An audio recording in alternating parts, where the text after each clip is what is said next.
Pronto, estamos gravando.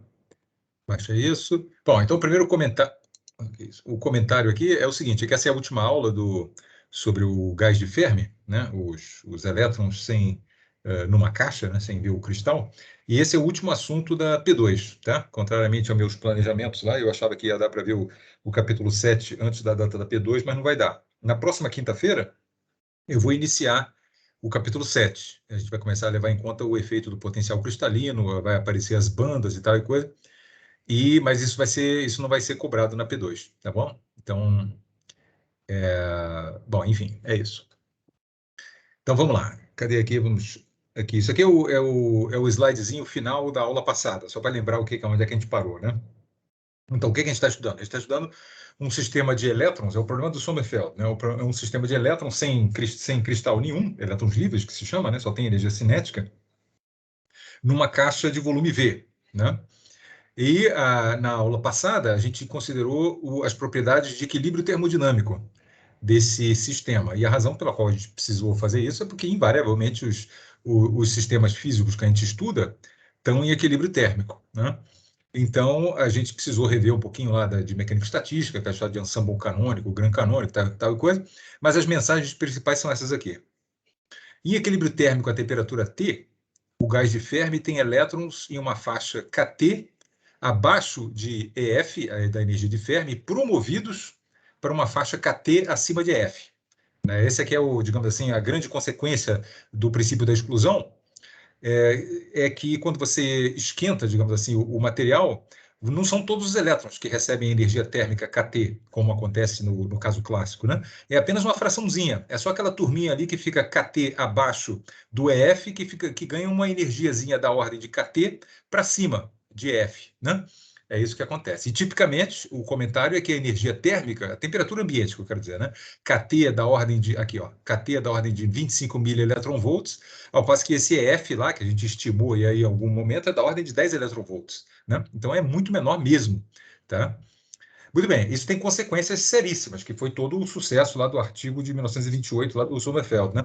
O potencial químico, bom, isso aqui é um detalhe técnico aqui, né? O potencial químico fictício que a gente tem que introduzir para conseguir fazer os cálculos de equilíbrio térmico, ele tem uma modestíssima variação com a temperatura, né? É isso que a gente, uma das coisas que a gente, esse resultado, na verdade, vocês vão derivar lá na lista de exercício, ou derivaram na lista de exercício. A gente mostrou isso na aula passada, mas é esse resultado que está aqui. O que está escrito aqui? Está escrito que o potencial químico fictício, a T igual a zero, imagina aqui, essa é uma série de potências em T, né? Então, quando T igual a zero, esse termo e todos os da direita viram zero. Então, o potencial químico, a temperatura zero, é a energia de Fermi, ok? Mas quando você aumenta um pouquinho a temperatura, ele move para a esquerda da energia de Fermi. Está vendo o sinal negativo aqui? Ele recua um pouquinho.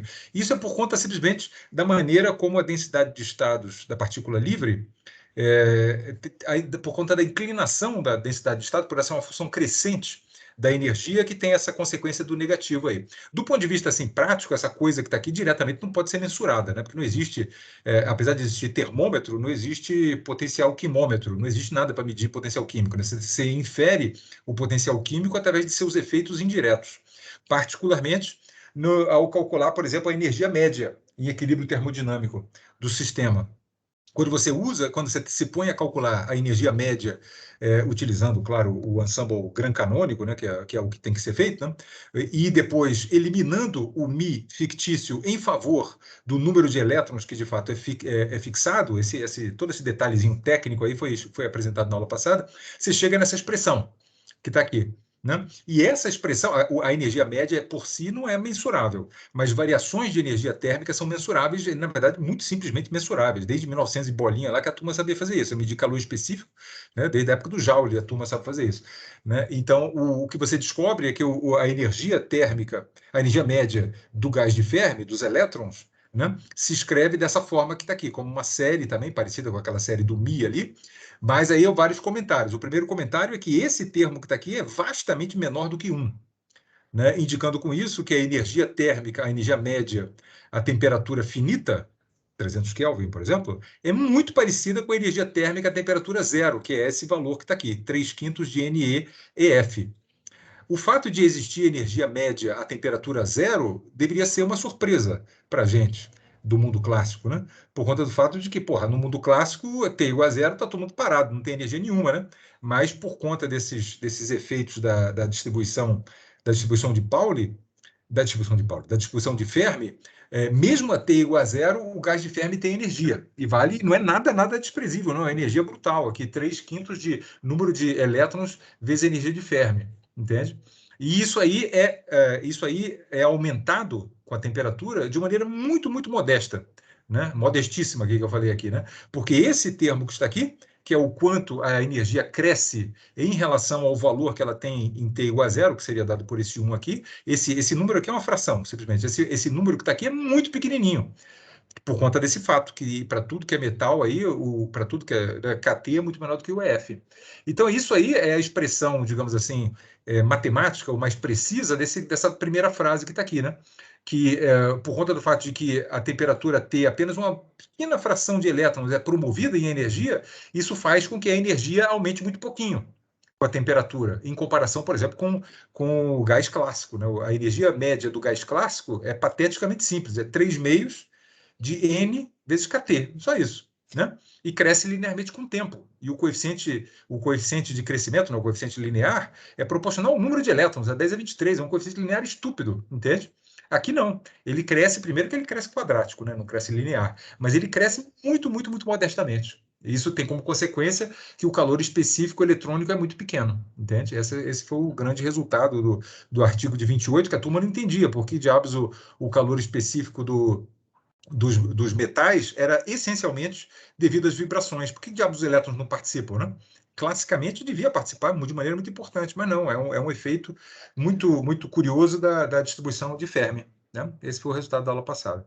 Na aula de hoje, a gente vai ver aspectos de transporte, né? Como que o gás de Fermi responde a campos elétricos e campos magnéticos. Né? E por conta do fato de que isso é fácil de fazer experimentos desse tipo, né?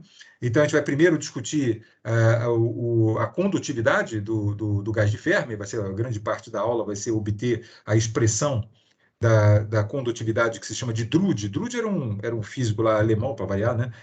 Que primeiro formulou essa expressão que você vai ver daqui a alguns slides, né? E a gente vai tentar derivar ela já numa versão Sommerfeld, né? Numa versão quântica, né? Usando o princípio de exclusão e tal e coisa, né? A gente vai ver a explicação, porque o Drude, quando fez essa expressão que você vai ver daqui a pouco, né? Ele não sabia nada disso, quer dizer, não sabia nada, bom, eu não sei o que ele sabia, mas enfim, ele não era bem estabelecida a mecânica quântica, nem o princípio a distribuição de Fermi, né? Que é de 1926, né? A condutividade, a expressão da condutividade de Drude é muito anterior a isso, né?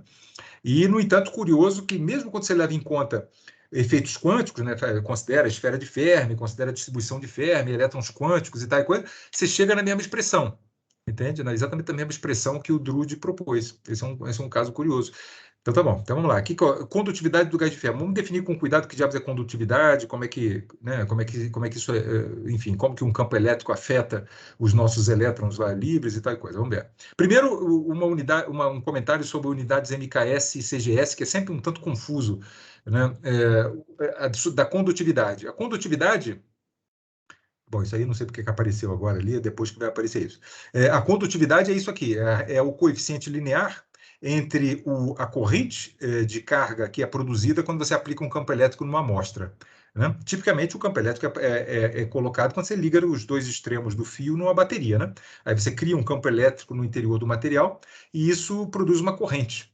Né? E para campos elétricos modestos, isso vale para uma faixa de valores de E muito grande. Né?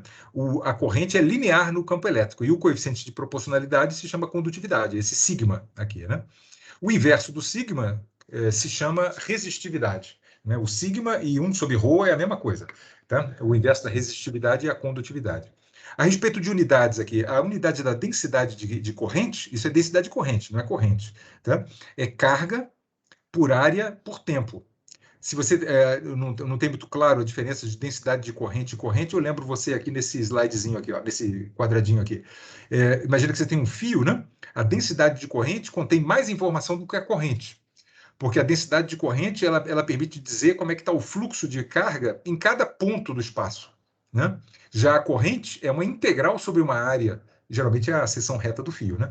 É uma integral sobre uma área do J. Então, o I tem menos informação do que o J, embora o I seja o que a gente mede lá quando bota um voltímetro lá no material e tal coisa, mede a amperagem lá do fio, tal coisa, está medindo o I, não está medindo o J, né? Mas, enfim, microscopicamente, o J é mais fundamental do que o I, né? E é ele que aparece aqui, é a densidade de corrente, não é o I, tá? Bom, e no MKS, como é que fica essa coisa? É pela definição que você descobre as dimensões das coisas, né? Então, a densidade de corrente, como você está vendo aqui, ele é carga por área por tempo.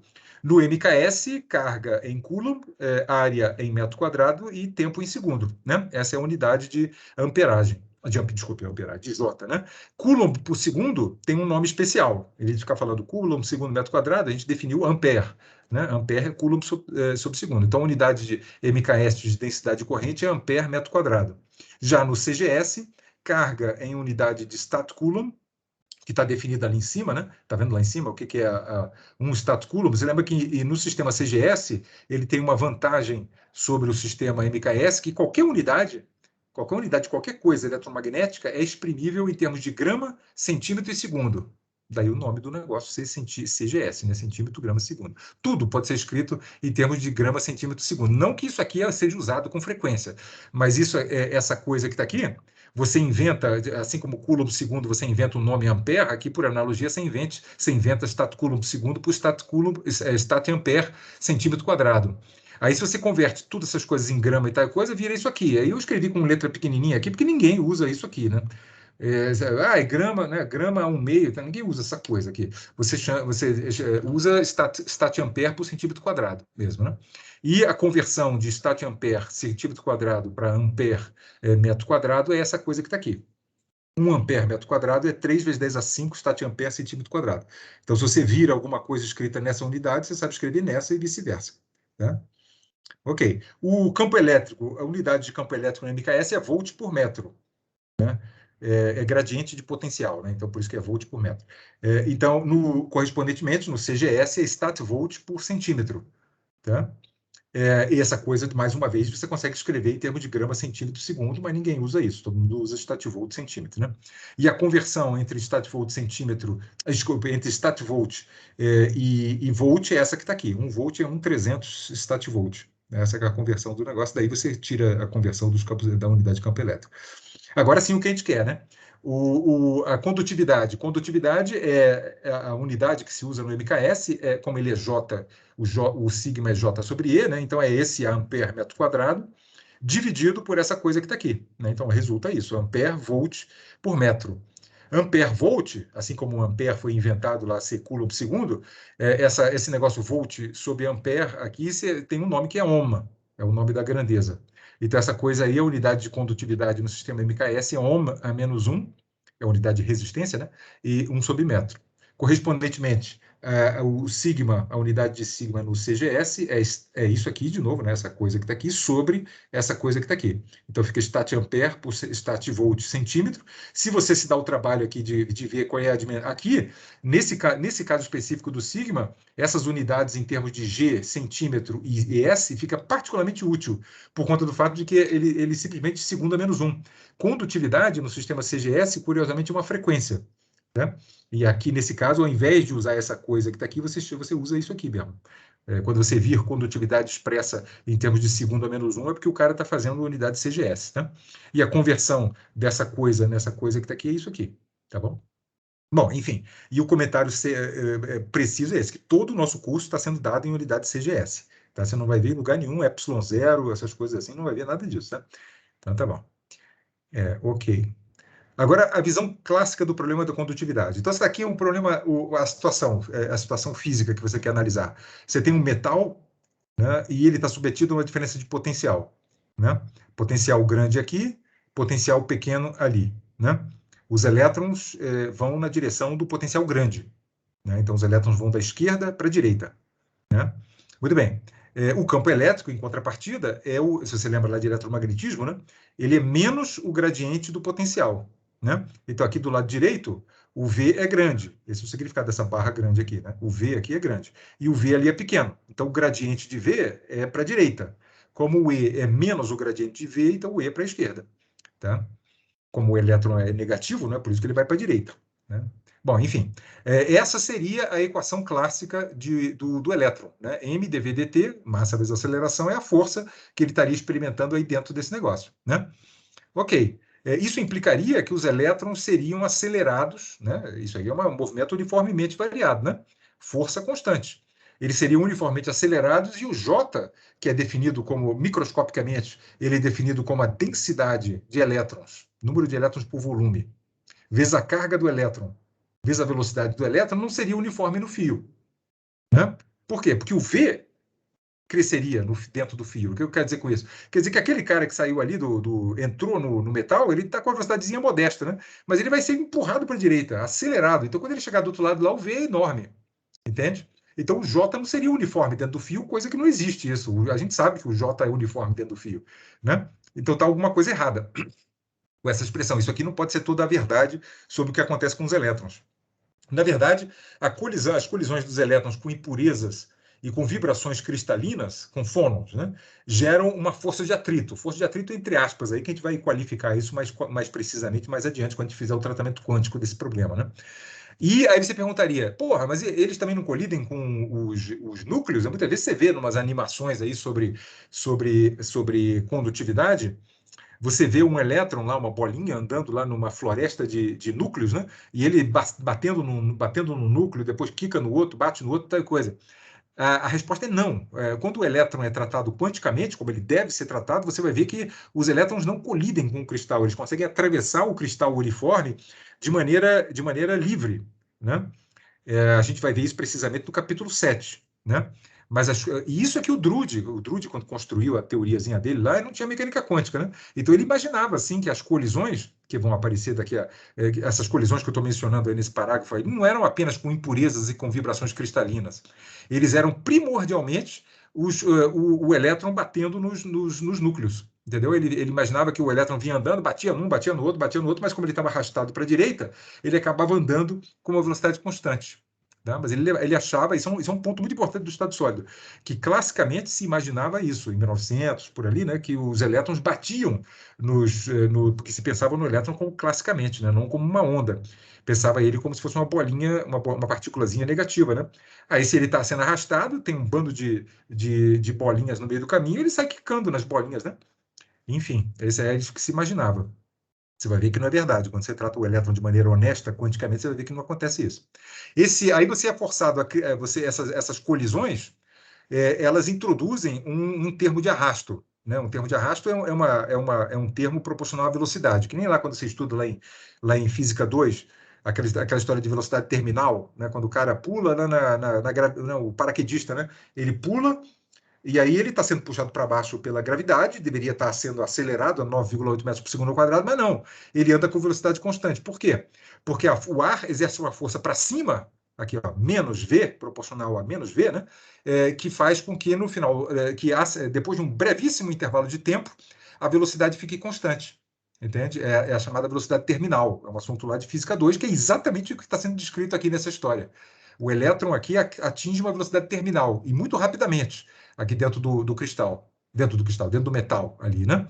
Então é como se tivesse presente uma força de arrasto como essa que está aqui. Esse tal que está aqui seria o tempo médio das colisões, que o Drude pensava envolver também colisões com os núcleos, entende? Mas a gente sabe, da maneira correta de tratar o problema, que não, é simplesmente colisões com impurezas cristalinas e com vibrações cristalinas. Então, o que acontece é que sobre uma intuição sobre esse tal aí diminui, é o tempo médio de colisões, né? O tal diminui, quer dizer, a frequência das colisões fica maior, né? Ele colide mais a tempos menores, né? Com o aumento do número de fônons, com o aumento da quantidade de defeitos e com o aumento do número de fônons. Isso é com o aumento da temperatura. É isso que a gente espera e é exatamente isso que é observado, né, sobre esse tempo de colisão. Tá bom? Essa é a descrição clássica do tempo de colisão. A gente vai fazer uma versão bem mais sofisticada que isso aqui daqui a alguns slides. Mas vai aparecer uma equação muito parecida com essa que está aqui. Né? Você entende que isso aqui é uma equação de Newton para o elétron. Né? E a gente sabe que o elétron não pode ser descrito como uma equação de Newton, mas você vai ver que vai aparecer um tal por outras razões mais adiante. Tá? E vai aparecer exatamente dessa forma que está aqui. Então, guarda essa expressão que você vai ver ela reaparecer. Mas isso aqui é só para anterior a 1905. Né? Isso aí não pode dizer que o elétron obedece a uma equação de Newton. Tá?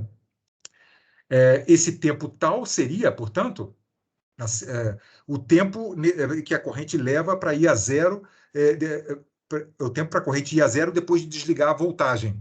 Também você pode intuir sobre esse tempo aí, como é que ele se manifestaria, né? Então a situação é assim: você liga o campo elétrico, a corrente rapidamente atinge o estado estacionário. O estado estacionário é aquele onde esse termo da direita aqui é igual a zero, né? A velocidade seria menos e vezes o campo elétrico, vezes o tempo dividido pela massa. Então, todos os elétrons andariam com a velocidade constante, como de fato acontece, né? Corrente uniforme no fio, todo mundo andando com velocidade média, né? Mas uma manifestação outra desse tempo, bom, primeiro, esse tempo pode ser visto como o tempo necessário para atingir esse estado estacionário. Ou, reciprocamente, uma vez estando no estado estacionário e você removendo o campo elétrico, seria o tempo para a velocidade parar. Como você pode imaginar, imagina, você tem um fio aí, qualquer aparelho elétrico, aí você tira da tomada, quanto tempo você acha que leva para a corrente ir a zero? Né? É um tempo muito, muito, muito curto mesmo, né? E tem uma maneira de medir essas coisas, né? Enfim, através da condutividade mesmo, como a gente vai ver, e eles são da ordem de 10 a menos 14 segundos, é um tempo muito, muito pequenininho mesmo, tá? Dessa ordem que está aí. Mas, enfim, é isso. Essa é a visão clássica do problema. Agora vamos fazer essa discussão quântica, né? Que a gente está fazendo, nossos elétrons aí são quânticos, né? Que o Sommerfeld nos ensinou aí. Então, vamos fazer. Como é que uma força espacialmente uniforme, pensando, obviamente, no campo elétrico, né? Afeta os estados quânticos E na IKR? Resposta. O vetor de onda K, do E na IKR, né? Cresce linearmente com o tempo. Então, o E na IKR vira essa função de onda, essa onda plana, vira essa curiosa onda plana aqui, onde o vetor de onda cresce com o tempo, né? Como se o vetor de onda crescesse linearmente com o tempo de acordo com a força F. Não vou mostrar isso. Isso você vê no curso de Mecânica Quântica 1. Né? No curso de Mecânica Quântica 1, você vê que essa resposta é exata. Essas funções que estão aqui, elas são autoestados desse hamiltoniano que está aqui. O que é esse hamiltoniano? É o hamiltoniano da partícula que tem energia cinética e essa coisa aqui. O que é essa coisa que está aqui? Isso aqui é a energia potencial de uma força constante, de uma força uniforme, desculpe.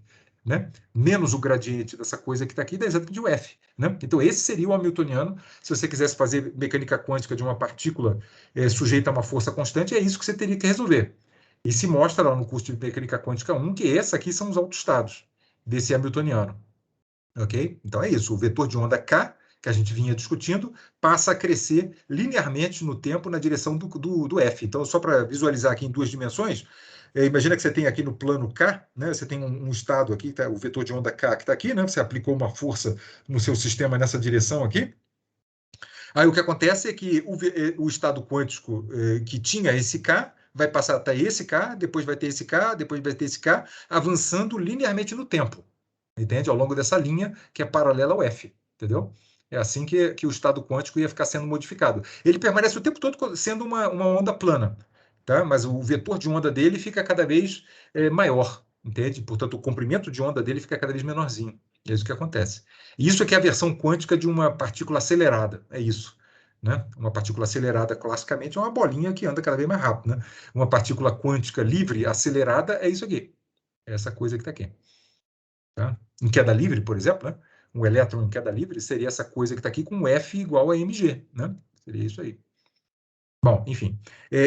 Do ponto de vista do nosso estado fundamental do gás de Fermi, então está ali em duas dimensões, né, para conseguir fazer os desenhos direito. Então está aqui a esfera de Fermi, todo mundo aqui dentro está ocupado, né, tem um bando de elétrons, um para cada pontinho aqui que você não está vendo, né, dentro dessa esfera cinza, e você agora aplicou uma força nessa direção. Aí todo mundo, todos os Ks, vão fazer essa dinâmica que eu apresentei aqui do lado esquerdo. Por conseguinte, a esfera de Fermi sai andando aqui, ó. Sai puf, puf, puf, sai andando assim, dessa forma, com velocidade constante no espaço K. Entendeu?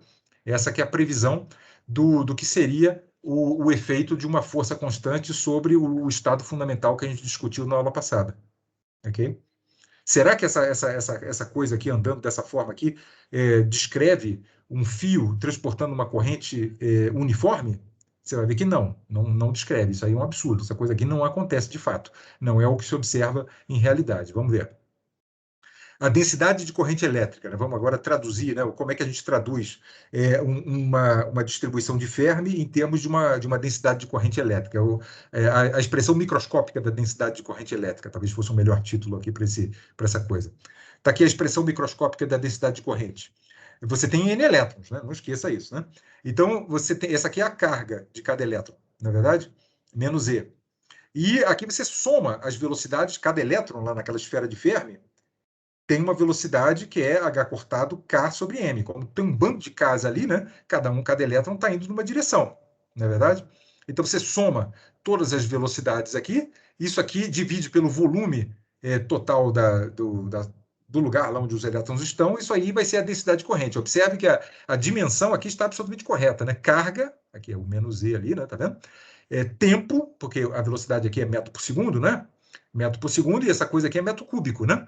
Então você tem um metro quadrado aqui embaixo, está ali a área, né? E o segundo da velocidade está ali dentro. A dimensão é essa mesmo, essa é a expressão microscópica da velocidade, que a gente vai escrever como a nossa formulação é sempre no espaço K, né, dos estados de N partículas, é sempre dizer, são esses Ks aqui que estão ocupados e tal coisa. Então a gente pode reformular essa coisa que está aqui, trocando o VI, a velocidade do elétron que está ocupando o estado V, né? Eu troco por H cortado KI sobre M, são sinônimos, né?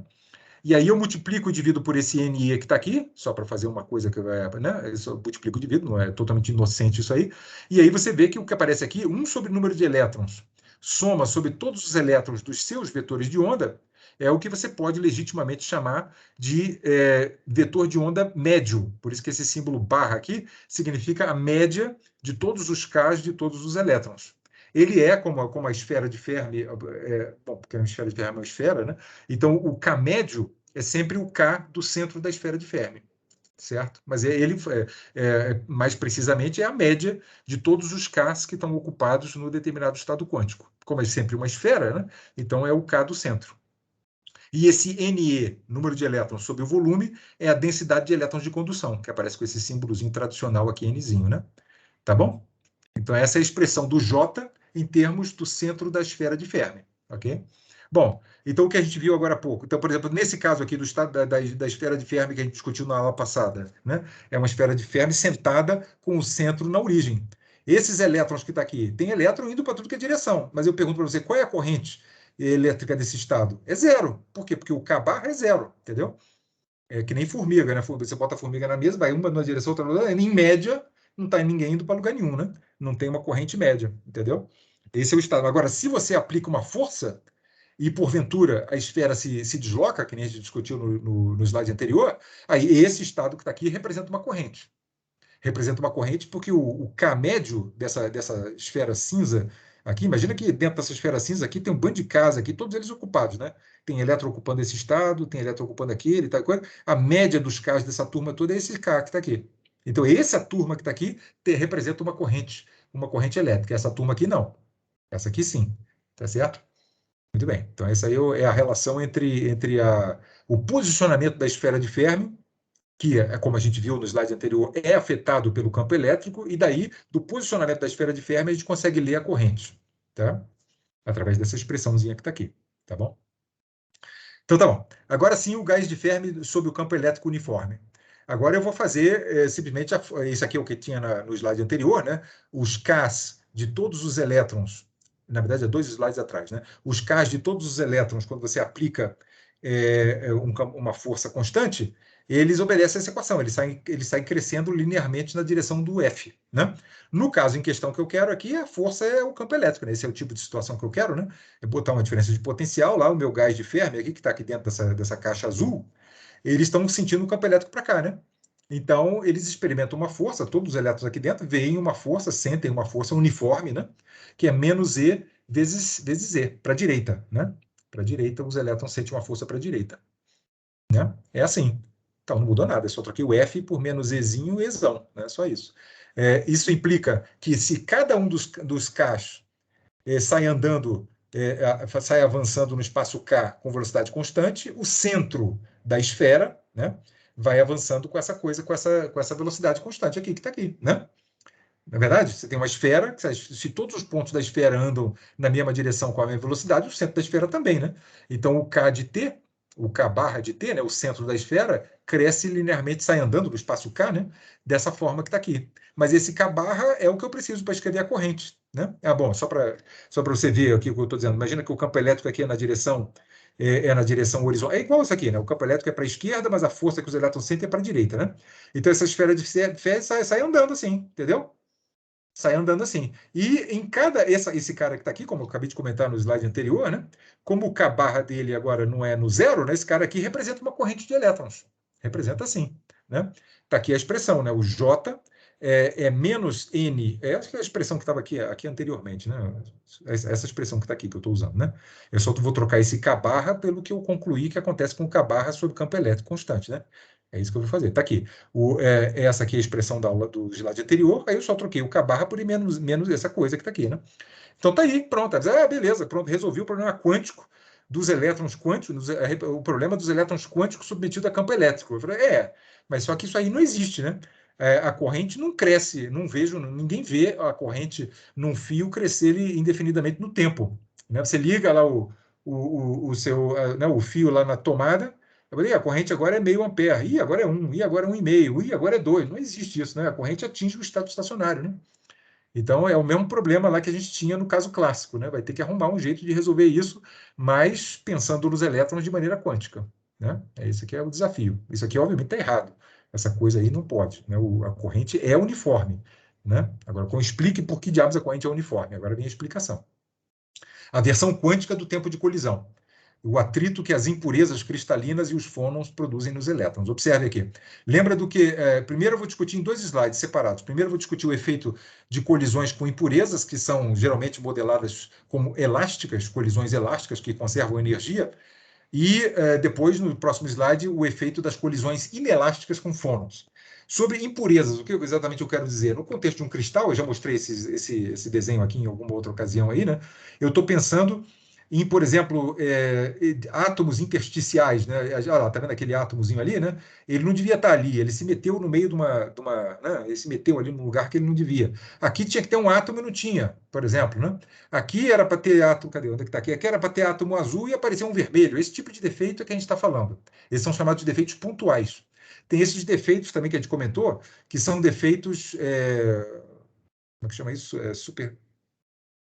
Superficiais, não sei se é superficial o termo exato, enfim. É quando um arranjo cristalino aqui encontra outro arranjo orientado de maneira diferente. Ali na interface aqui, essa regiãozinha aqui, são defeitos que os elétrons quânticos que vivem aqui dentro, ou que vivem aqui dentro, ou que vivem aqui dentro, quando eles chegam ali, né, eles são espalhados, né, eles mudam de direção e tal e coisa por colisões com esses defeitos. Aqui também, né, vem o elétron todo contente ali, né, quanticamente, da maneira que a gente vai descrever no capítulo 7, né? Aqui a gente está imaginando que ele anda livre, né? Ele vem andando e encontrou um buraco ali, pum, ele muda de direção, entende? Isso é que é o espalhamento por impurezas, né? Impurezas são essas coisas, tá? Defeitos pontuais ou defeitos de superfície. Ok. Tá aqui a hipótese de colisão elástica é isso. Quando um estado quântico, uma onda plana do elétron, né, vem com um vetor de onda K, ele encontra uma impureza, ele pode mudar de direção. A elasticidade da colisão implica que o módulo do vetor de onda do elétron é preservado, de tal forma que a sua energia, que depende do H cortado K2 sobre 2m, né, para elétrons livres, que a gente está falando aqui, né, então a energia é preservada, por isso que se chama de colisão elástica. Ele se bem muda de direção. Ok? Ok, então vamos ver o que esse tipo de colisão é capaz de fazer. Está aí o nosso estado fundamental. Tá? Tem uma força ali, aplicando para a direita. Aí você acabou de dizer que esse troço tem que andar para a direita. Ele anda. Antes dele andar para a direita aqui, vamos ver aqui no estado fundamental aqui, o que acontece. Pensa nesse K que está aqui, né? Qual seria o efeito das colisões elásticas com esse cara que está aqui?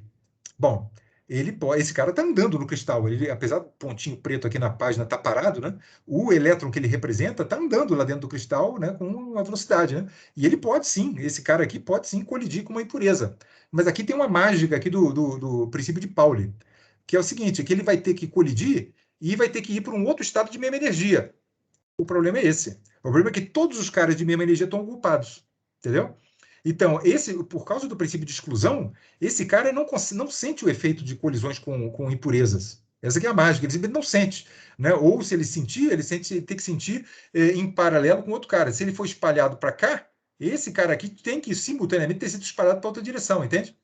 Essa que é a coisa. Mas essa movimentação aqui desse ponto preto tentar ir para cá ou tentar ir para cá, com gente já ocupada que está ali, né? Não causa nenhum deslocamento, não causa nada, simplesmente não faz nada, né? Esse cara aqui é como se ele não pudesse ser para todos os efeitos, é como se ele não sofresse espalhamento nenhum, né? Agora, algo muito diferente acontece quando a esfera se desloca, por conta de uma força, por exemplo, né? Ela se desloca, aí o que acontece? Por exemplo, essa turma que está aqui, em torno da origem, tá vendo? Esse círculo aqui é centrado na origem. Essa turma aqui, o problema continua o mesmo, né? Qualquer cara, esse cara que está aqui, por exemplo, não consegue ir para lugar nenhum, porque todos os caras que têm a mesma energia dele estão ocupados. Mas essa turma mais externa, por exemplo, aqui, ó, esses caras conseguem. Esse careta aqui, por exemplo, ele pode ser espalhado elasticamente para esses caras que estão aqui, aí ele não é espalhado, porque essa turma já tá ocupada. Por isso que eu botei a bolinha ali cinza. Esses espalhamentos são impossibilitados pelo princípio da exclusão. Mas aparece toda essa turma aqui que é acessível agora. Ele pode ser espalhado para esses estados que estão aqui, exatamente na direção contrária da força. Percebeu o efeito? O deslocamento que a força impõe à superfície de Fermi possibilita o deslocamento da esfera de Fermi no sentido de F favorece as colisões no sentido oposto. Entendeu? Esse aqui é o efeito, aqui as colisões onde o K, tá vendo? Esse cara aqui estava indo para a direita, né? Porque o K dele é positivo, né? É meio positivo na direção X, né? Aí ele é mandado primordialmente para trás, que é gente que se move para a esquerda. Entendeu? Então, o deslocamento da esfera de Fermi, junto com a própria esfera de Fermi, faz com que as colisões do sentido oposto ao da força sejam favorecidas. Entendeu? Esse é o que acontece. Aí o que acontece é isso, é que aquele deslocamento contínuo da esfera de Fermi fica freado exatamente por conta dessas colisões no sentido oposto. Então, o arrasto da força que eu quero dizer, é aquele deslocamento com velocidade constante que a gente tinha visto, né? A força F faria, a princípio, essa esfera aqui andando para a direita, com velocidade constante. Mas não faz isso, porque à medida que ela se desloca para o lado direito, abre mais gente, mais possibilidades de colisões para a esquerda. Aí acaba que a força e as colisões entram num acordo e o troço atinge um estado estacionário. A esfera para, num certo ponto, deslocada após um tempo da ordem de tau, onde tau é o tempo médio das colisões. O tau é o tempo médio entre as colisões, esse tipo de colisão aqui, né? E 1 sobre tau seria a frequência das colisões. Então, o arrasto e as colisões, no sentido oposto, sempre da força, né? Atinge um acordo, digamos assim, né? Um estado estacionário com a esfera de Fermi deslocada rigidamente de F tal sobre M. Entende? Ela, em vez de ir indefinidamente para a direita, ela vai para a direita e para. Entendeu? Esse é o negócio. O tempo todo mandando o nego para a esquerda aqui por conta da colisão, mas o tempo todo sendo empurrado para a direita. É um equilíbrio de um cabo de guerra mesmo, né? A força empurra a esfera de ferro para a direita e as colisões, no sentido oposto, tenderiam a empurrar a esfera de ferro para a esquerda. Entendeu? Essa que é a versão quântica, digamos assim, né? Desse tal misterioso que está aí. Enfim, é isso. Então, a esfera de Fermi, a mensagem é essa, né? A esfera de Fermi não faz aquela maluquice de sair andando por velocidade constante, não. Ela simplesmente se desloca daqui, ó, cadê? Ups, aqui, ó. Daqui, ela é empurrada para a direita e para ali. Exatamente para aqui, nesse ponto que está aqui. Né? Deslocada para a direita ali, com um deslocamento assim. E as colisões inelásticas, elas fazem praticamente a mesma coisa com um pequeno twistzinho. A colisão inelástica com fônon é assim: vem um elétron com vetor de onda K, né? Uma onda plana, E na IKR, aí ele chacoalha lá de alguma maneira que a gente não descreveu de maneira microscópica, né? Mas ele pode gerar uma vibração cristalina, que é esse seta que está aqui, né? Um fônon com vetor de onda para lá, né? E ele sai, o elétron, né? Sai com um vetor de onda K aqui, que eu desenhei mais modesto aqui para sugerir a ideia de que a energia dele é menor do que essa. Né? Esse é uma situação onde ele emitiu um fônon. Né? O elétron vinha, emitiu um fônon e aí acabou saindo com uma energia menor. Também acontece o processo de absorção de fônon. O elétron vem, absorve um fônon e aí sai com uma energia maior, entende? Mas a colisão é inelástica nos dois sentidos. Né? O ponto é que o vetor de onda depois da colisão e antes são diferentes. Né? E a diferença entre a energia antes e a energia depois é da ordem de mais ou menos kT. É mais ou menos porque ao emitir um fônon, ele diminui, mas ele também pode absorver fônon, né? E aí ele aumentaria. É tudo da ordem de kT, né? Porque a energia típica de um fônon é da ordem de kT, entende? Mas são colisões inelásticas. Aí como é que fica a descrição dessa maneira que está aqui? Como é que fica a visualização das colisões inelásticas? É muito parecido com o que você acabou de ver das colisões inelásticas. Quando a esfera de Fermi se desloca por conta de uma força, né? Essa turma que está aqui, coitados, esses caras aqui, espalhamento elástico com ele, assim como o inelástico não funcionava, porque estava todo mundo aqui ocupado, e o elástico também não funciona. A diferença do elástico é que o estado final não precisa ter exatamente a energia do estado inicial, né? Ele pode ter um KT a mais ou um KT a menos. Por isso que eu desenhei eles aqui um pouquinho acima, talvez, ou abaixo né? Esse cara aqui tem uma energia menor do que esse. E aquele ali tem um pouquinho maior do que esse, entendeu? Mas de qualquer maneira, não faz nada, né? Porque está todo mundo ocupado, né? Então por isso que eu desenhei a bolinha cinza. Essas colisões inelásticas para essa turma de dentro aqui não serve para nada. Assim como as colisões elásticas. Mas essa turma mais externa aqui, que tem esse cara que está aqui, né? Mais perto aqui da superfície do negócio, olha lá, esse pessoal todo que está aqui, ó, esses Ks todos aqui, são acessíveis tanto elasticamente quanto inelasticamente. Essa turma continua sendo inacessível, né? Esses caras aqui, tudo ocupado, né? Mas aquela galera ali, ó, tá vendo? Essa turminha aqui, espalhamento inelástico, são acessíveis. E primordialmente, de novo, para trás, né? Um cara que tem K indo para a direita, né? Um elétron aqui que tem velocidade para a direita, digamos assim, né? No sentido da força, ele é primordialmente vira um cara no sentido oposto, entendeu? Esse aqui é o negócio. O princípio é igual, a única diferença é que as bolinhas não caem exatamente em cima do círculo, é só isso, é porque eles são inelásticos, né? Então, as colisões inelásticas amortecem o deslocamento da esfera de Fermi de maneira idêntica às colisões elásticas. Idêntico, idêntico, idêntico. Tá? A única diferença é isso aqui. Então, imagina aqui que você tem aqui a esfera de Fermi deslocada, em equilíbrio já com a força, né? Esse seria o caso se só houvesse colisões elásticas, né? A esfera de Fermi, enfim, teria uma fronteira muito bem definida. Como tem colisões inelásticas, essa fronteira é meio difusa, tá vendo ali? E tem uma espessurazinha aqui, né? Que é proporcional a esse raiz quadrada de 2mkt sobre h cortado. Que diabos é isso? Isso aqui seria o vetor, porque esse espaço aqui é o espaço K, né? Espaço de vetores de onda, né? Esse aqui seria o vetor de onda correspondente, que produziria uma energia cinética correspondente a KT, né? Seria o vetor de onda térmico, digamos assim, você poderia chamar isso dessa coisa, né? Então, isso aqui é exatamente o rabo da distribuição de Fermi. Essa é a razão do rabo da distribuição de Fermi, é isso que eu acabei de descrever. São essas colisões com fônons, né? Dão origem a esse rabo aqui. Só que você está vendo que isso acontece mesmo para a esfera deslocada pela força, pelo campo elétrico, no caso nosso, né? Entendeu? Então, qual é a mensagem? A mensagem é isso, é que colisão elástica e inelástica é praticamente idêntico, né? O que elas fazem é frear o deslocamento da esfera de Fermi, entendeu? Frear e estacionar, né? Estaciona a esfera de Fermi rigidamente deslocada. E esfera de Fermi, cujo centro não é no zero, tem corrente, entendeu? Essa que é assim que se descreve condutividade, a maneira quântica. Tá?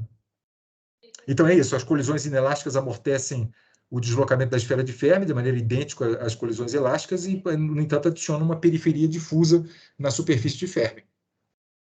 Certo? Essa periferia difusa, não sei se você entendeu aqui, não tem, né? Não é um efeito da força, não.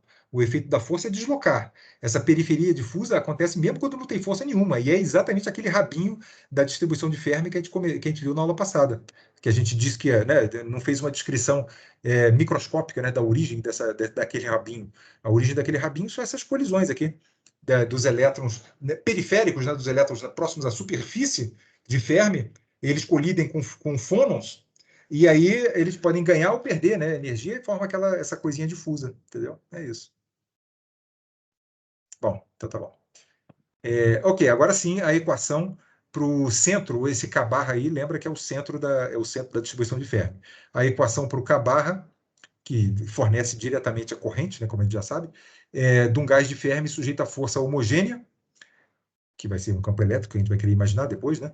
Mais colisões elásticas e inelásticas, né? Então, o efeito sobre todos uma descrição matemática do que eu acabou de mostrar nesses dois últimos slides aí, é que o centro da esfera de Fermi obedece uma equação desse tipo.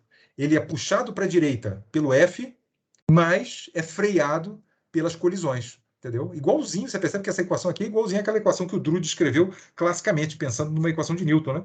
Aqui é uma equação para o centro da esfera, mas ele é idêntico, idêntico, idêntico, né? Curioso esse fato, né? Embora tenha um H cortado aqui, né? Mas enfim, a equação é idêntica. A solução desse tipo de equação é uma equação bem tradicional aí em física, né? É uma equação esse F aqui é constante, tá? É uniforme, constante, tal coisa. A solução disso aqui é essa coisa que está aqui. O H cortado K em t igual a zero, né, olha aqui, a dependência com o tempo é aquela exponencial que está ali, né? Em t igual a zero, você faz t igual a zero aqui, 1 menos 1 dá zero, né? O K está no centro, está paradinho, é a esfera de Fermi de equilíbrio, né? À medida que o tempo vai crescendo, essa exponencial que está aqui ainda é muito modesta, né? Então, o h cortado k vai se deslocando para a direita. Mas até que quando o t é gigante, né? O t é enorme, gigantesco, né? Esse cara aqui some, né? E aí ele vira ft, f tal, né? É um troço assim. Bom, você já deve ter visto essa coisa aí, é um troço assim, o gráficozinho que seria a solução dessa equação. Ups, cadê? Aqui, se eu fosse fazer um gráficozinho assim de t, isso aqui seria o k, assim, né? K barra de t, esse k barra de t. Ele começa em t igual a zero aqui no zero, e assintoticamente ele sobe assim, e assintoticamente estaciona nesse valor assintótico aqui, que é f tal.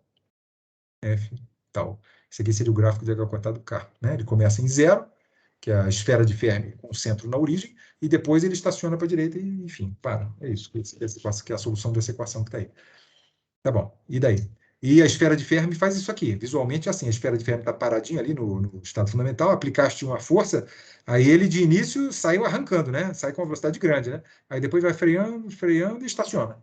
É esse comportamento aqui tem uma movimentação rápida, rápida, depois vai ficando devagarzinho, devagarzinho. É assim que um cara que pula de paraquedas acontece. A velocidade dele para baixo é grande, aí ele vai diminuindo, diminuindo, diminuindo, depois ele fica andando com velocidade zero, velocidade constante, né? É isso, a esfera de Fermi fica estacionada aqui com F tal sobre H cortado, com centro igual a F tal sobre. É porque onde é que vem esse F tal sobre H cortado aqui, né? F tal ali, tá vendo? Dividido por H cortado. Esse é o centro da distribuição. Como o tempo de colicital aí é tipicamente 10 a menos 14 segundos, o transiente é inobservável. E a única coisa que se observa é o estado estacionário. É a corrente, como a gente vai ver, né? Essa esfera de Fermi posicionada rigidamente aí corresponde a uma corrente constante, né? É isso que você observa. Você liga o fio na tomada, você não vê, você não tem nem tempo, não consegue nem ver a corrente passando de zero para o valor limite dela lá, e instantaneamente, né, em tempos dessa ordem aqui, né, 10 a menos 14 segundos, ela já atinge o estado estacionário. E é isso quando você, qualquer medida de eletricidade, né, que essa turma faz aí no laboratório do Ivo, e sei lá mais aonde aí na. Ih, cacete, o que eu fiz aqui? Passei a mão em cima do. Ih, caramba, peraí, passei a mão em cima do notepad aqui. Qualquer medida de corrente é sempre da corrente estacionária, né? O cara mede um amperímetro lá, você está medindo corrente estacionária, você não mede o transiente, não. Nem sei se é possível medir o transiente, talvez seja, né? Modernamente deve ser, mas na prática não se mede. Agora sim a condutividade. Pronto, estamos armados aí com esse entendimento aí de escrever a condutividade do Drude. No caso da força C menos EE, né, que é o caso que a gente está interessado, né, aplicaste aí uma diferença de potencial. Potencial alto aqui do lado direito, potencial baixo ali, o campo elétrico é indicado ali, naquela direção indicada ali, é menos o gradiente do V, né? Então, olha o que acontece aqui, a força que os elétrons experimentam para a direita, então a esferinha de Fermi aqui vai andando, andando, andando e freou aqui, estacionou, e pronto, daqui não muda mais, entendeu? É isso que acontece.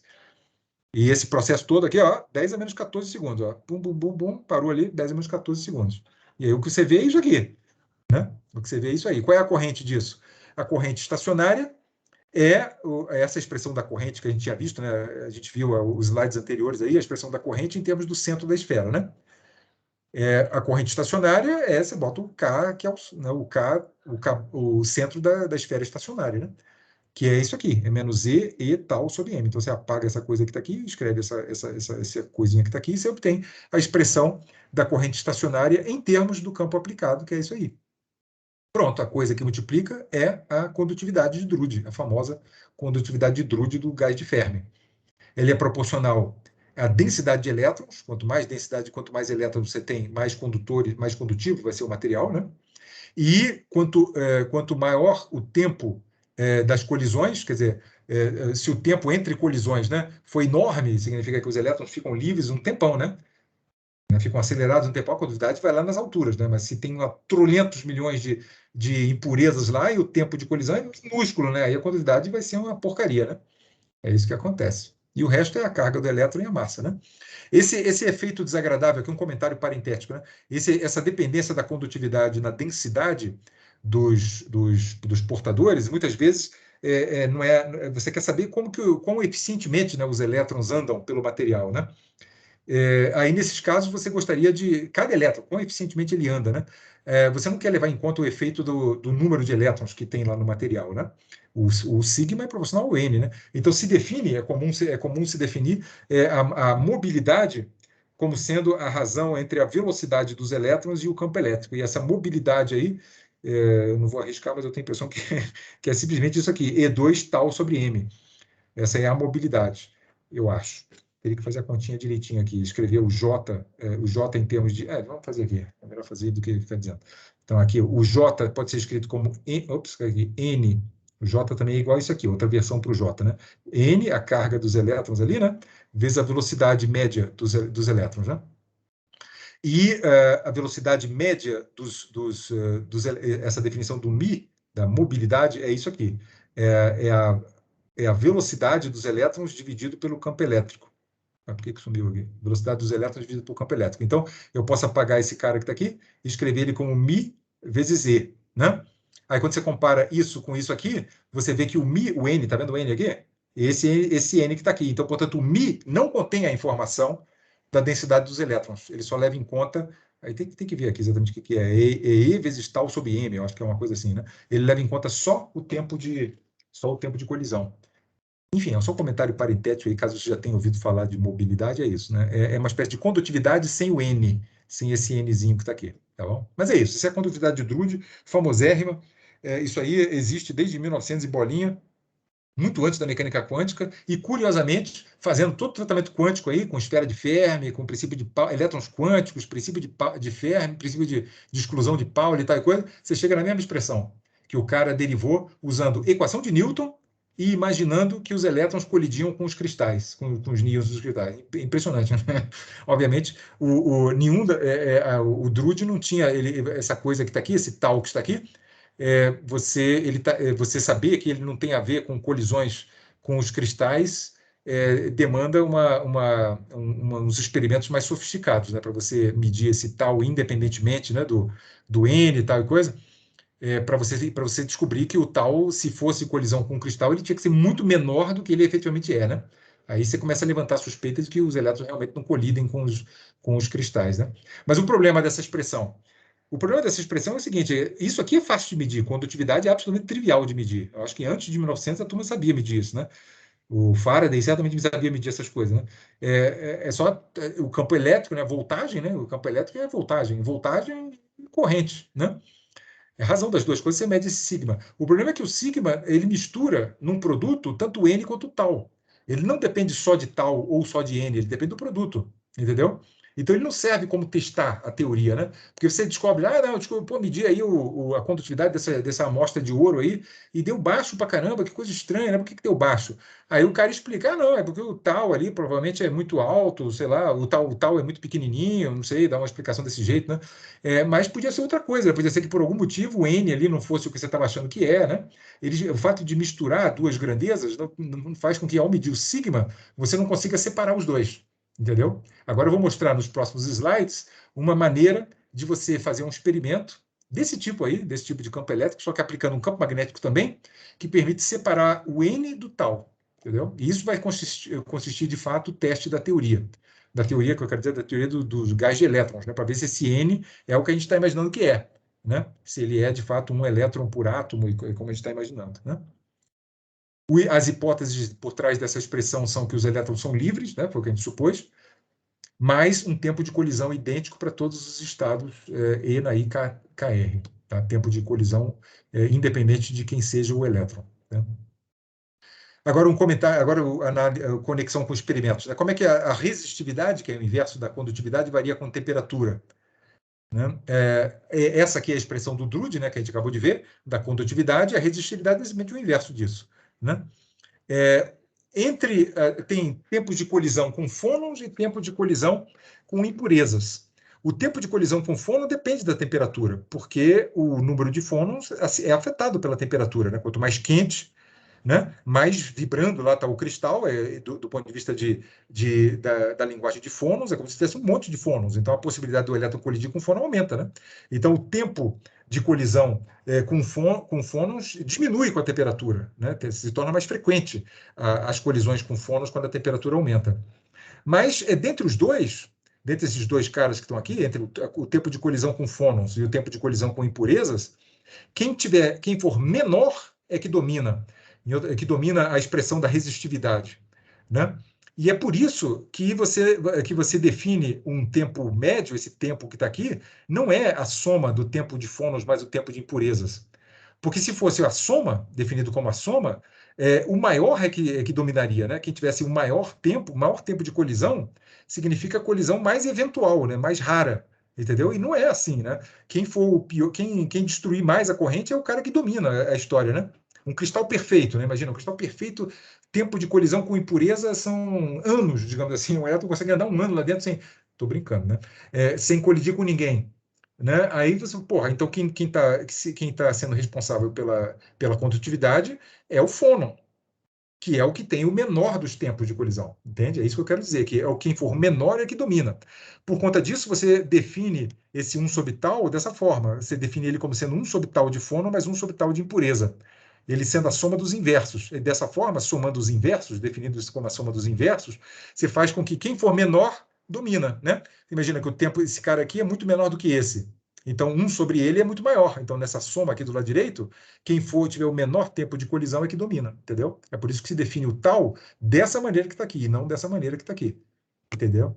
Essa que é a história. Bom, e isso tem como consequência que a condutividade, desculpe, a condutividade não, a resistividade, esse 1 sobre tal pode ser visto como a resistividade devido a fônons mais a resistividade devido a impurezas, né? Porque você pode decompor esse 1 sobre tal nas suas duas componentes, né? Fônons e impurezas. A frequência de colisão com fônons, que é exatamente isso aqui, né? Isso aqui é a frequência de colisão com fônons, 1 sobre tempo de fônons, é proporcional à densidade de fônons à temperatura T.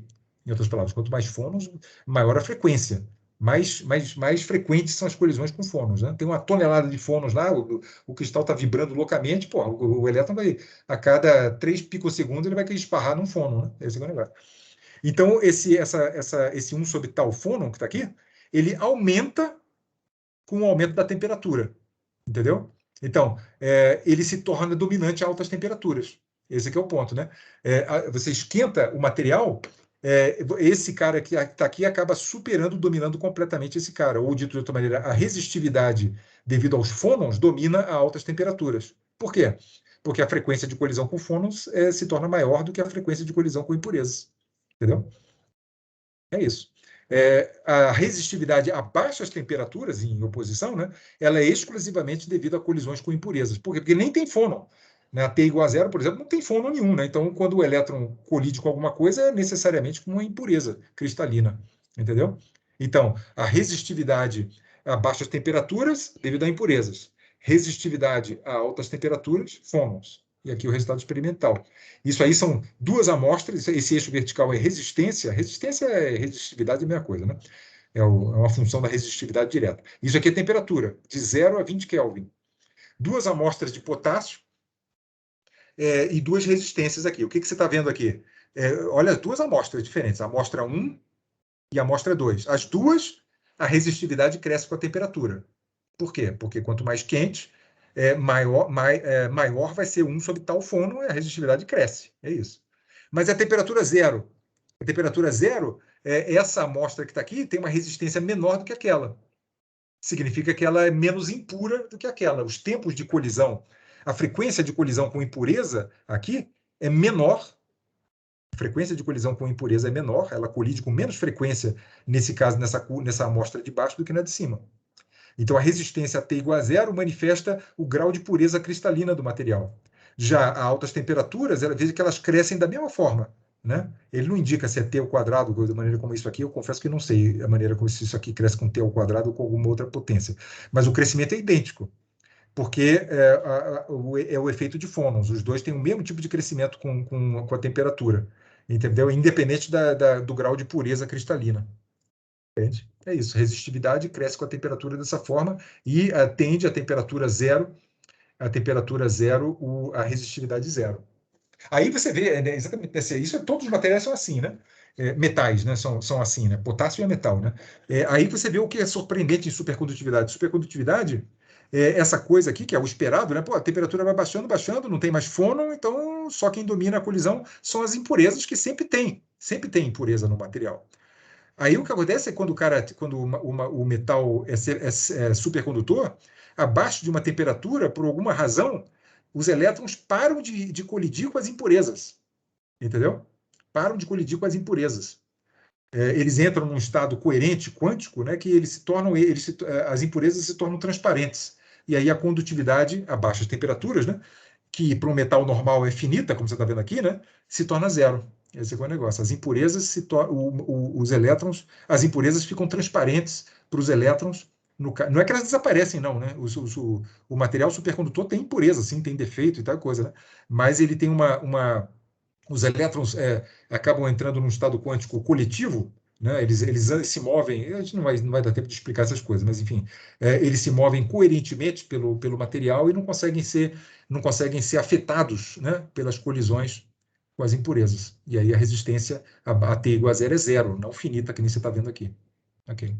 Agora sim, o efeito Hall, em 10 minutinhos aqui, é a maneira de medir a densidade eletrônica, a densidade de elétrons de condução. É o mesmo experimento de antes, só que agora você aplica um campo magnético na vertical. Aqui eu inverti a polaridade aqui para fazer o campo elétrico ir para a direita. Tá? Campo elétrico para a direita, B para cima, e essa é a força. Essa é a força de Lorentz. Essa é a força de Lorentz na versão CGS. Tá? Na versão MKS não tem esse C aqui embaixo, mas como a gente está fazendo CGS, é isso aí. Essa é a força que os elétrons experimentam. Né? V é a velocidade dos elétrons. Né? Pode-se mostrar que essa equação que está aqui, né, que é a equação para o centro da esfera de Fermi, colocando no lugar desse F a expressão da força de Lorentz, né? No slide anterior, a gente trocou o F só pelo campo elétrico, que só tinha campo elétrico. Né? Agora tem campo elétrico e magnético, a gente troca o F por essa coisa que está aí. Deixa eu fazer uma mudança de variável aqui, trocando o K barra, que é o K do centro da esfera de Fermi, pelo V barra, que é o H cortado K barra sobre M, é a velocidade média de todos os elétrons, isso aqui é o K médio de todos os elétrons. Né?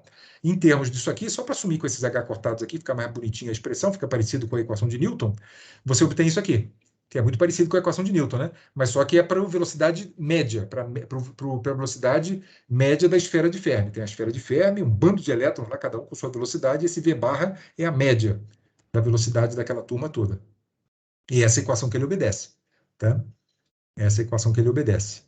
Está aqui a força, né? Essa é a força de Lorentz, e essa aqui é o arrasto devido às colisões com fônons e colisões com impurezas, certo? Bom, agora é uma questão de resolver essa equação. Essa equação tem uns aspectos sutis aqui que devem ser... bom, desculpe. E com essa mudança de variáveis que está aqui, o J, que a gente viu ser escrito em termos do centro, do K médio dessa forma, pode ser visto ser igual a isso aqui, que é uma versão tradicional também do J, que é a densidade eletrônica, a carga de cada elétron e a velocidade média dos elétrons, né? Então é isso, vamos nos concentrar com esse V barra que está aí, que ao descobrir o V barra, eu já reconstruo a corrente rapidamente. Então, os comentários sobre esse experimento aí. Primeiro comentário, ao iniciar o movimento, quando os elétrons vão começar a se mover aqui dentro, incidentalmente, os elétrons vão da direita para a esquerda, tá? Eles saem do potencial mais baixo daqui, eles entram do material e vão andando para a esquerda, tá? Quando eles entram aqui do material, eles são defletidos pelo campo magnético na direção. Os elétrons são defletidos pelo campo B, esqueci um B aqui, na direção Y. Pela força de Lorentz mesmo, o elétron indo numa direção sente uma força perpendicular na outra, né? Eles são defletidos. Então, a velocidade na direção Y, a velocidade média na direção Y, primeiro que ela não é constante, ela varia no tempo, né? Ela inicialmente não existe, né? Você tem um campo elétrico na direção horizontal, os elétrons entram indo na direção do campo, mas aí eles são defletidos, né? Então, aparece uma velocidade na direção Y, só que ela é dependente do tempo, tá bom? Diferentemente da corrente na direção X, do movimento na direção X, aqui a direção X é essa que está aqui, né? O elétron na direção X é diferente porque ele não se acumula. Ele sai desse fio, anda e entra no outro fio, e não acumula em lugar nenhum. Mas na direção Y, tem uma parede aqui, uma parede ali, né? Aí os elétrons acumulam. Então a corrente na direção Y faz acumular cargas na parede do condutor, que é um efeito de carregamento de capacitor que você certamente viu lá em Física 3. É idêntico, idêntico, idêntico, né? Não tem diferença nenhuma. Tá? Essa face e a face oposta ali do condutor, que inicialmente são neutras, começa a ganhar carga. Entendeu? Então, o campo elétrico, você pode mostrar, usando o eletromagnetismo lá de Física 3, você pode mostrar que o campo elétrico na direção Y, por conta do movimento na direção Y que o campo magnético causa, começa a aparecer um campo na direção Y. Só que esse campo Y aqui é diferente do campo X. O campo X é você que aplica essa voltagem que está aqui. O campo Y é criado pelo movimento dos elétrons. Ele é proporcional a essa integral aqui do Vy de t. Entendeu? Então, ele é uma função do Vy de t. Ele não é independente. Isso aqui no Kittel lá não é muito claro isso, né? Porque ele introduz o EY e não está claro lá que aquele Y naquelas equações ali, ele é derivado, digamos, ele tem uma expressão, que é uma expressão integral aqui, né? Do Vy, que é uma variável, que é uma das variáveis da equação. Entendeu? Então, isso aí é verdade. Já na direção vertical, na direção Z, não acontece nada, né? O elétron entra na horizontal, o campo magnético não leva ele para a vertical, não. O campo magnético só faz força no plano XY, né? Então, o B não cria corrente na direção Z, então não existe movimento eletrônico na direção Z. A gente pode se concentrar apenas na direção X e Y dessa equação que está aqui. Essa equação aqui é a equação que a gente vai desenvolver agora nessa. Está aqui a equação escrita ali de novo, né? Eu vou pegar ela só na direção X e só na direção Y, né? Então, dvx dt é essa aqui na direção X, né? O EX é a componente X desse bicho. Esse troço que está aqui é a componente X desse produto vetorial, né? E esse Vx aqui é aquele cara aqui, componente X. Isso aqui é a versão Y, são as duas equações. Quem está em vermelho e em amarelo aí são dados. Isso aí não varia no tempo, isso é fixado, né? O EX é fixado pela voltagem que você aplicou no material e o B é fixado pelo B lá que você aplicou, né? E o Vy e o Vx variam no tempo, né? E o EY também varia no tempo, porque ele é a função do Vy, né? Então, você poderia dizer assim, eu tecnicamente, para resolver essa equação, eu teria que trocar esse EY pela sua expressão em termos de Vy, mas aí a equação fica horrorosa, porque ela vira uma equação diferencial, porque tem a derivada em relação ao Vy, e integral, porque aparece a integral do Vy. Até dá para fazer, mas não tem nada de muito importante, por conta do fato de que, no final da história, é apenas o estado estacionário que a gente mede, né? E analisar essa equação no estado estacionário é bem mais simples do que resolver ela para qualquer instante de tempo. Então, no estado estacionário, o Vy estacionário, quer dizer, em tempo infinito, né? O Vy é zero. Por que é zero? Porque não pode, na direção Y, não pode continuar a ter corrente indefinidamente, né? Ele em algum momento para, né? Senão todos os elétrons vão acumular nas paredes ali do negócio. Não é isso, né? Ele acumula e depois para. O Vy é zero inicialmente, cresce, depois volta a ser zero. É uma montanhazinha, o Vy de t. Então, a tempos grandes, não existe mais corrente na direção Y. Você está entendendo o Y, né? O Y é na direção para lá, né? Inicialmente, o elétron entrou aqui, ele começa a ser desviado, mas chega um momento que ele para. No final da história, ele está andando só na direção X mesmo, né? É isso que eu quero dizer com isso. O campo elétrico na direção Y, ele termina assintoticamente diferente de zero, né? Aparece uma diferença de potencial na direção Y. Os elétrons se acumulam nas faces na direção Y, nas faces ortogonais à direção Y, mas chega um momento que para, né? Mas termina com um acúmulo de carga ali. Então aparece sim, assintoticamente, um campo elétrico na direção Y. Em adição ao campo. Está aqui a visão. Vista de cima, né? O campo P aplicando aqui, indo na direção do seu olho, na direção Z, né? O campo elétrico aqui na direção X, ali para a direita. Essa é a velocidade dos elétrons, né? O elétron vai no sentido oposto do campo elétrico, né? Essa é a velocidade na direção X assintótica, né? Assintótica quer dizer estacionário, né? Dos elétrons ali indo para a esquerda. E olha como é que acumula aqui os elétrons aqui, ó. Esse aqui é o elétron, né? O elétron indo para a esquerda, que é para onde ele vai, né? E ele sente uma força de Lorentz devido ao campo magnético para baixo, né? Por isso que acumula um bando de elétrons aqui, e, correspondentemente fica pelado de elétrons ali do lado de lá, né? Forma um capacitor, exatamente um capacitor aqui. E por isso que aparece um campo elétrico indo da densidade superficial de carga positiva para negativa. Aparece um campo elétrico na direção Y. Essa é a situação estacionária, né? Campos elétrons andando na direção horizontal, na direção X, campo elétrico aqui, o mesmo de sempre, né? V sobre L e tal, não mudou nada, e apareceu esse campo elétrico aqui na direção Y. É isso que acontece na situação estacionária. Se você meter um voltímetro nessa face e nessa aqui, você vai ler uma diferença de potencial. Entendeu? É isso que acontece. E está aqui a situação estacionária. Na situação estacionária, nada depende do tempo, então essa coisa que está aqui é zero, por isso que eu botei zero aqui, né? O Vy aqui, conforme mencionado, é zero, por isso que só tem o EX aqui, tá vendo? E o Vx de t é substituído pelo Vx no infinito, né? O Vx estacionário, certo? Então essa aqui é essa equação aqui no estado estacionário.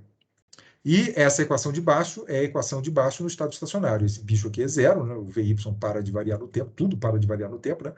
O EY de t tem um valor estacionário aqui, né? Que eu escrevi EY de infinito, né? O Vx também tem um valor estacionário. E esse cara aqui não aparece porque o VY no estacionário é zero, né? Então não aparece isso. Então essas são as duas equaçõezinhas. Em vermelho e em amarelo, as coisas que você controla. Você é o experimentalista, né? Você controla a voltagem que se aplica na sua amostra e o campo magnético, né? E o que se mede?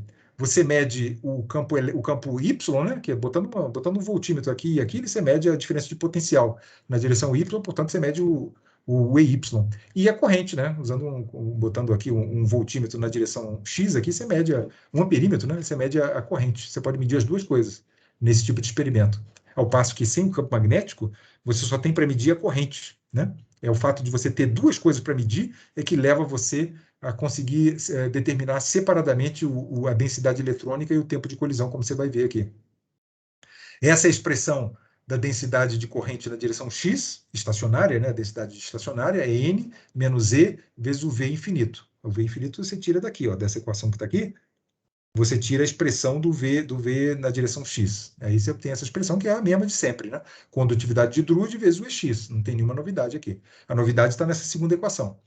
O campo elétrico na direção y, que você mede com um voltímetro aqui na direção y, né? Você lê dessa equação de baixo que está aqui, ó, tá vendo? Aí, o EY de infinito, se é só trocar o Vx de infinito pela que a equação primeira ali provê para você, você escreve ele aqui. As duas coisas que se mede, o Jx e o EY, escritas em termos das coisas que você sabe, que você controla, né? O EX e o V. E esses dois números aqui, portanto, conseguem ser determinados experimentalmente, porque isso você sabe, isso você sabe, isso você mede, isso você mede. Entendeu?